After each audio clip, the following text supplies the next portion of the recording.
You are now listening to the Baseball Aficionado podcast. Welcome to episode number 6. And of course, hold on, let me fix this mic. All right, here we go. Episode number 6. I'm your host, Santos. And of course, before you do anything, make sure to follow me on social media. On Instagram, the Baseball Aficionado, and on X or Twitter X, whatever they call it now, the BB Aficionado. So before we do anything, I want to invite everybody, of course, or before we do anything, I just want to plug my company and official sponsor of the podcast, Santos Threads. Santos Threads specializes in Latino baseball-inspired apparel, T-shirts, hats, things like what I'm wearing, this hat, this T-shirt. If you're watching on YouTube, you can see I'm wearing this T-shirt that celebrates Puerto Rico's 5 Hall of Famers. I have this one. I have one also available for the Dominican Republic as well. So check out all these things and more. Santos-threads.com. You get 15% off your first purchase with promo code Aficionado at checkout. And away we go. So on this episode, I want to talk about the state of Puerto Rico baseball in the major leagues, because right now I think it's in a very tough spot right now. As we approach the All-Star game, we're not halfway through the season, not necessarily halfway through the season, but what I'm seeing right now from the Puerto Rican baseball players is a little worrisome. So I want to just talk about that, the state of Puerto Rican baseball in MLB, representation right now, what the current stars are doing or not doing, what it's looking like, the future, and some reasons for optimism and more. All that and more, obviously, also with the recent announcement of the World Baseball Classic first round being hosted. I forget which pool it's going to be. I think it's going to be Pool A, hosting the first round once again in San Juan, Puerto Rico, in el Estadio Irán Vitón.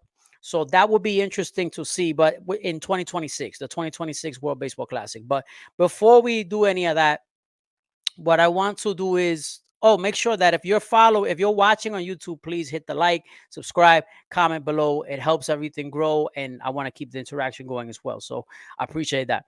So without further ado, I want to get started with this because as I've been noticing, obviously, the Puerto Rican presence in MLB continues to diminish or continues to decline over the years. And I've noticed it, not only the numbers, but also the quality of baseball players, because the numbers had been going down over the past couple of years I want to say over the past 5 years or so, 5-10 years, the numbers had continuously declined. So for me, it's never about the numbers that I look at. The numbers are whatever they are, what they are. But for me, I always pay a lot of attention to the quality of ball player, because Puerto Rico was never going to have the numbers that a Dominican Republic or even a Venezuela has. Those are much larger countries, and also just the whole system as far as how players are signed, scouted, recruited, etc. I mean, you have over 30 academies in Dominican Republic. Venezuela has started closing academies down as far back as maybe, I want to say 5, 6, 7 years back, but they still have baseball academies operating there, and they still have a very, a very open pipeline still, despite the some of the changes to the government and all that stuff. So, so Puerto Rico was never going to have those numbers and all that, but just seeing the caliber of ball player that we see now in comparison to what we might have seen 10 years ago, and even further back than that, it's alarming. The signs were there a couple years back. I mean, the signs were already there 10 years back, 20 years back. There were signs of a decline, and those things have the declines have continued. And so before I touch on that, let's go back to the why, right? Because a lot of people speculate on the why. As I just said, I mean, the declines, right? The quote unquote decline can be pinned back to some years back, as you started noticing the numbers go down. In the 90s, the numbers were just through the roof. There were tons of Puerto Rican players, 40, 50, 60, 70 Puerto Rican players in the major leagues, on major league rosters. So the numbers were very high, relatively speaking. Today, I believe right now, Puerto Rico has 24 born, as of today, as of this recording, 24 Puerto Rican-born players on MLB rosters, which is pretty low compared to what the standard usually has been. But I say that to say this, a lot of fingers have been pointed as far as Puerto Rico being included into the first-year draft, what they call the draft, the MLB draft in 1990. And while there's a lot of reason to believe that that was the main culprit for the Puerto Rico declining as far as baseball and the baseball talent, that's a culprit for sure. I'm not disputing that. I mean, to put it in perspective, the Puerto Rican players were able to be signed before they even finished high school. In a lot of cases, they didn't even finish high school, right? So, like what you're seeing now in Dominican Republic and in Venezuela, where the kids have to be 16 years old and then they sign. They can get signed right away upon turning 16. They're scouted. They're developed in the academies, in their respective academies, and away they go.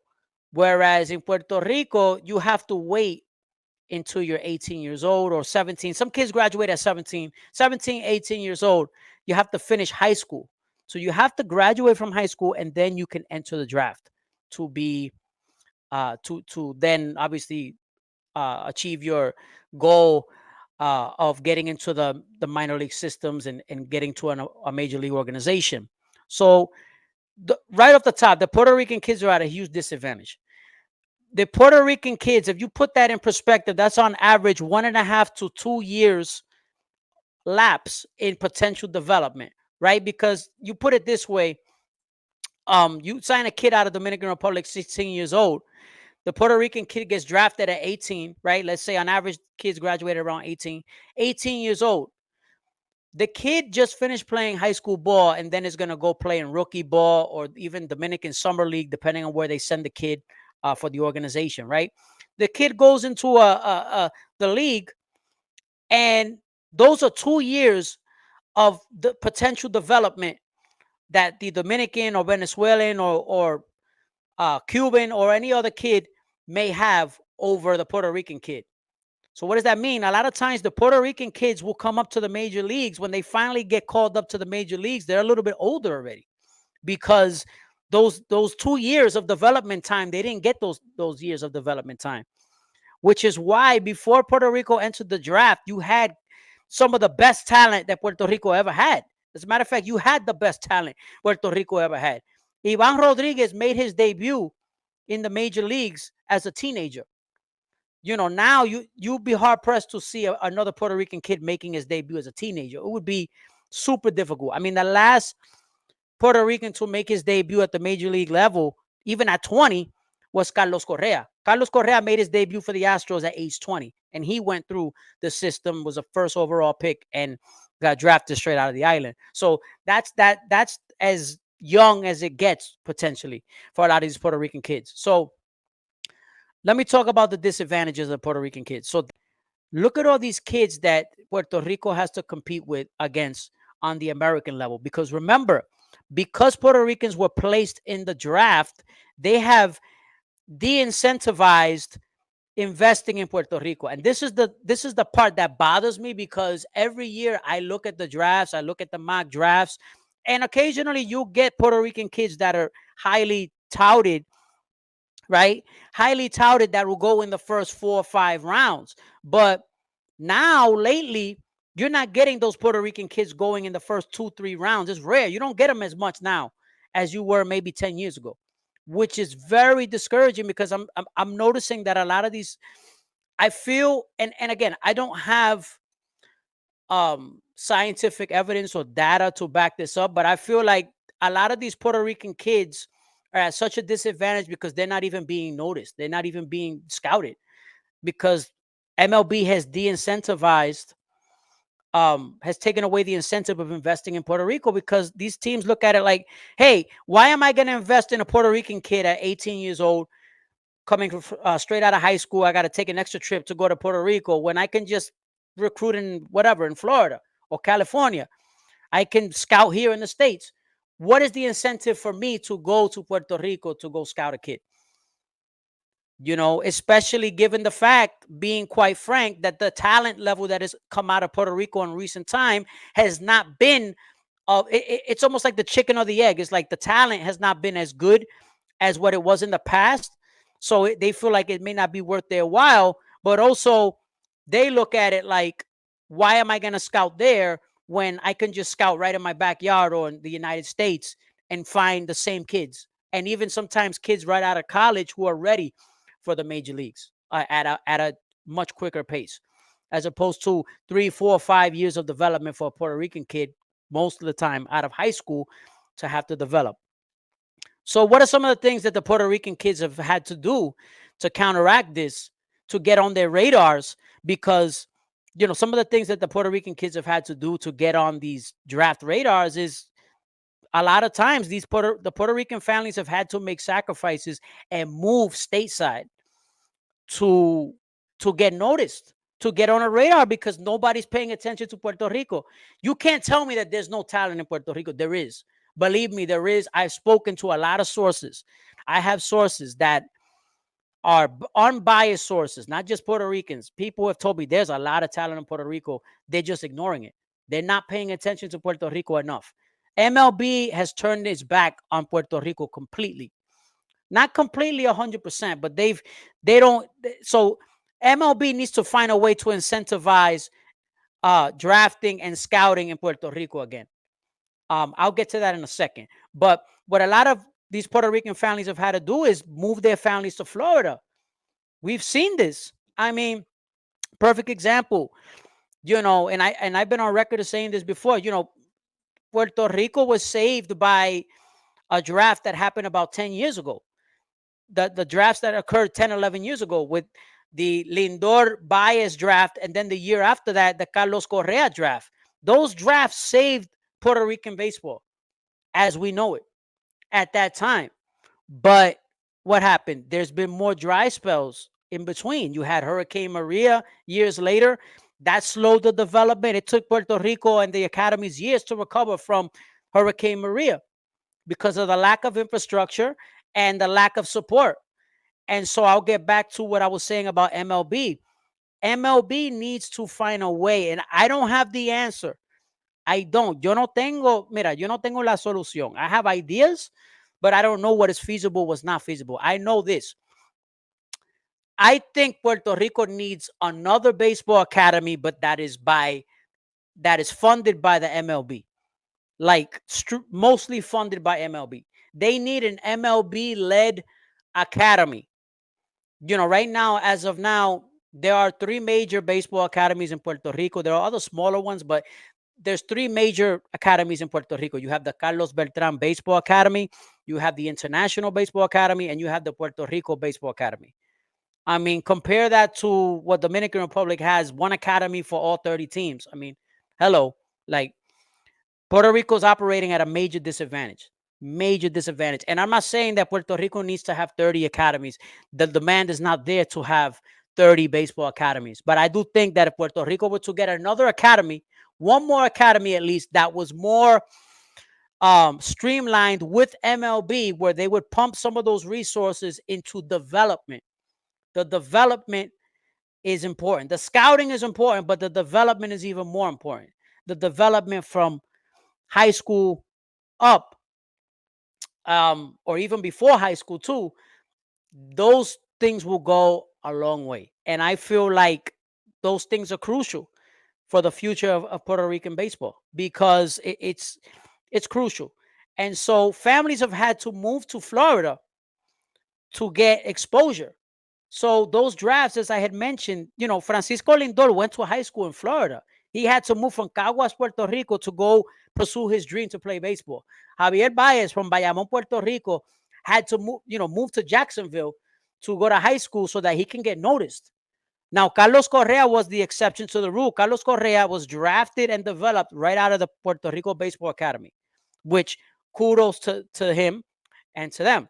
Jose Berrios, scouted and developed from Puerto Rico. So there have been examples, Eddie Rosario, scouted, developed from Puerto Rico. Edwin Diaz, scouted, developed from Puerto Rico. So there's been examples of talent that have been drafted, developed, and scouted, but there needs to be more. There needs to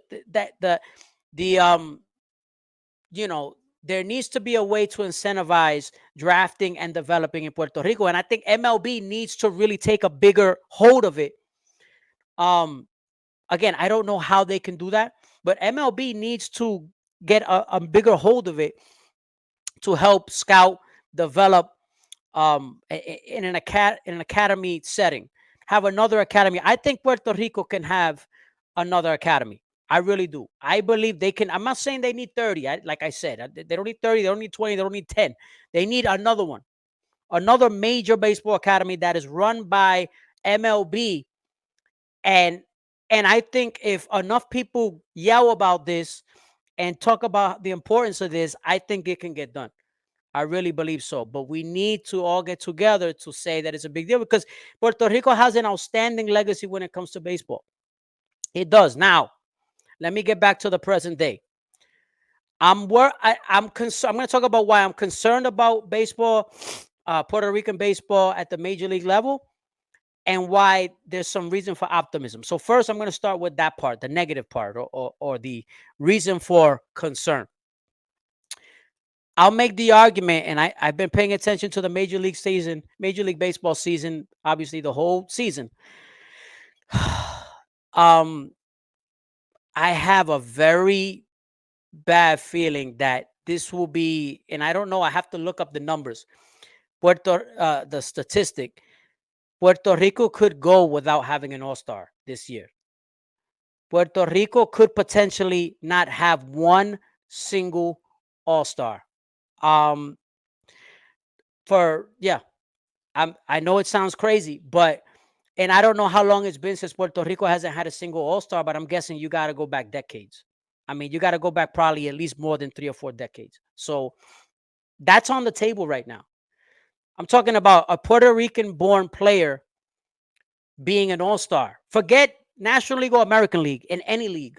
Not one single Puerto Rican-born player. And I'm thinking about it now, and I've been thinking about it over the past couple of weeks, and I'm like, who would be good enough to be an all-star this year? And the answer is, I don't think anyone. And that is an indictment right now on where Puerto Rican baseball is. And yes, while I've said, and I've been on the record saying, I think MLB has turned its back on baseball, has turned its back on developing and scouting, promoting the game in Puerto Rico. I know that they announced recently that Puerto Rico will be the 2026 site for the first round of the World Baseball Classic. Okay, whoop-de-doo. That's great. That's economic. That's a different thing. But I'm talking about as far as the players, scouting, developing, promoting the game, as far as the players, it's not there. I don't see it. Now, here's the negative. So what I'm seeing here, like I said, I think this could be the first time that there is not one single all-star from Puerto Rico. I'll give the examples. Francisco Lindor has had a terrible year. Now, I think he should have been an all-star last year, but I can't defend him anymore. He should hit at this point. He's not hitting. So Francisco Lindor will not be an all-star. Edwin Diaz has had a terrible year, will not be an all-star. Alexis Diaz will not be an all-star. Carlos Correa, most likely, he was hurt, but he's not putting up great numbers. Most likely will not be an all-star. Now, Jose Berrios had a great April, has come down to earth in May. If you ask me, as of right now, I do not think Jose Berrios is an all-star right now. So no Jose Berrios. Obviously, Eddie Rosario is not an all-star. Nelson Velasquez is not an all-star.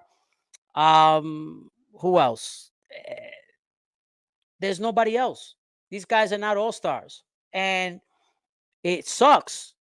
It sucks to see that this is how far we've fallen, because I just see these baseball discussions happening, and it's just basically between Venezuela and Dominican Republic. I have to sit out because that's it. I'm not in the discussion anymore, and it makes me sad. But and another thing, I also want to add one more part of the negative, and I don't know, there's another part where MLB can come in. MLB does a great job, as well as partnering up with La Lidom, the Dominican Winter League, which is the strongest winter league of the Caribbean, probably, I think, arguably. But it also is the most heavily promoted.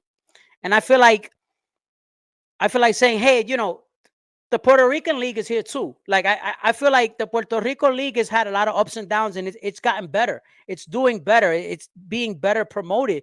But the Puerto Rican Winter League, hay que ponerse la pila. Like, the Puerto Rican Winter League needs to get together with MLB. I don't know what they can do. Get together and cross promote. Work on promoting the league better. Puerto Rico's done a terrible job of promoting that league. The games. I mean, if you want to watch the games, you got to pay. If you're in the States and you want to watch the Puerto Rican leagues, the Puerto Rican Winter League, the Liga de Béisbol Profesional Roberto Clemente, tú tienes que pagar. Like, hello, the Dominican games, you can see them everywhere. They're free. They're so heavily promoted. And I'm like, even the merchandise, to get Puerto Rican League merchandise is harder, and it's like, it shouldn't be this way. Like, if tú eres Puerto Rico, like, you're an American citizen, right? You're American territory, American citizens. Like, obtaining all these things, like watching the games and obtaining the merchandise and having the access shouldn't be this difficult. You should have more accessibility, if nothing else. And I feel like that's not there. That access to the league and what happens there is not there. And it's a shame. They do, I know the league is working on things and they're doing a better job, but they've done a shameful job at promoting the league. Like, ustedes no han hecho buen trabajo. Like, ustedes tienen que ponerse la pila. Lamentablemente.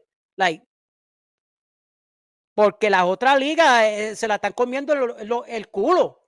Es verdad. I'm sorry. Like, there's no other way to put it.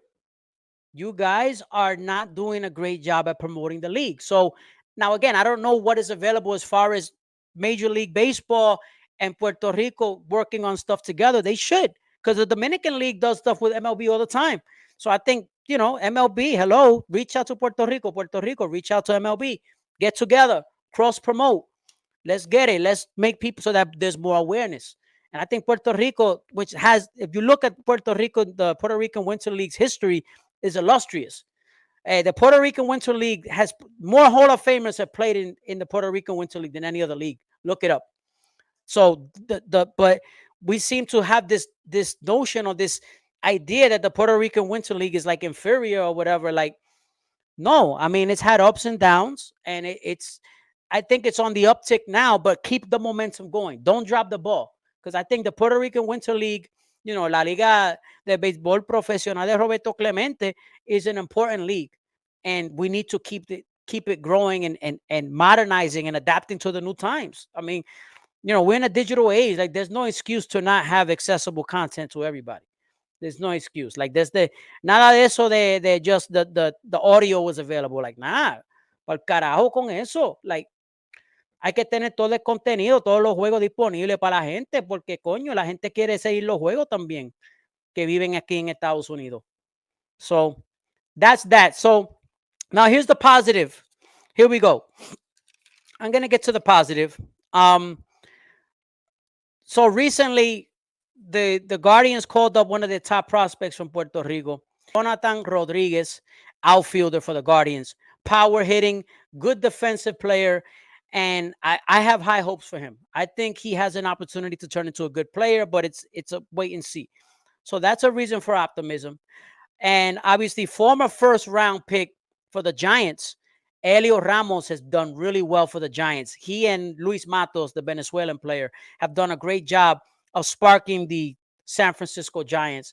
Right now, as of this recording, Heliot Ramos has 2 home runs and 9 RBI and has done a really good job for the Giants. I hope he keeps it up. And so this is a reason for optimism. Again, 2 young players, 2 young Puerto Rican outfielders in their early 20s who have an opportunity now to make a name for themselves. Now, these are guys who are doing their thing, you know, and there's a bunch of other prospects that are there, that are in the, I'm not going to name all of them, but there's a bunch of prospects that are on the horizon. I'll name the top prospect. He's injured this year, but I have high hopes for him. His name is Edwin Arroyo. Edwin Arroyo, he tore a ligament in his shoulder, or a labrum.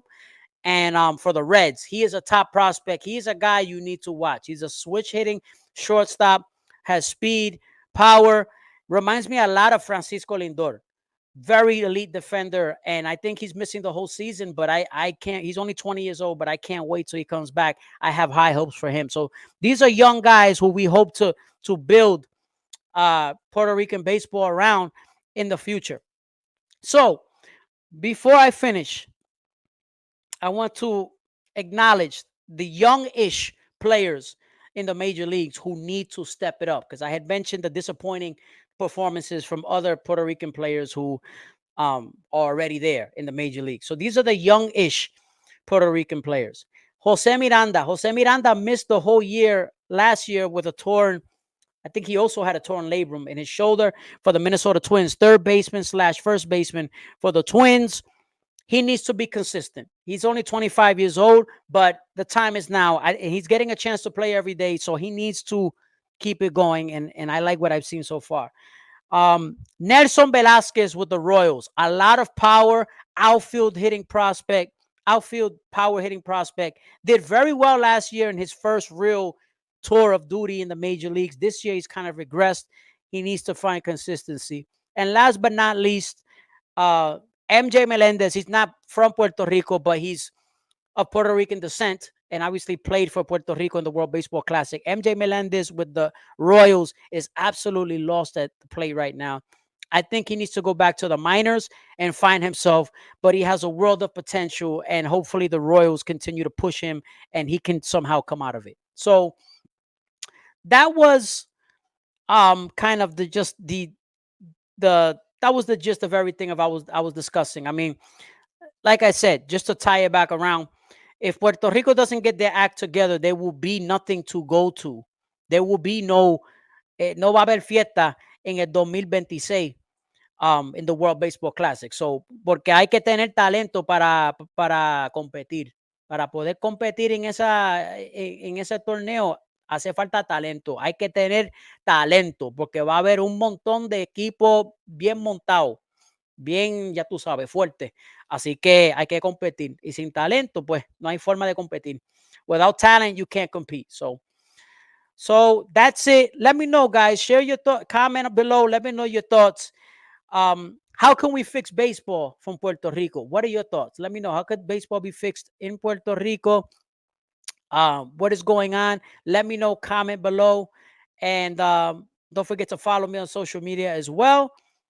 And that's it. That was episode 6. So without further ado, I want to say thank you all for listening. Thank you for joining me. And as always, live life as if you're in a 3-2 count. Till next time.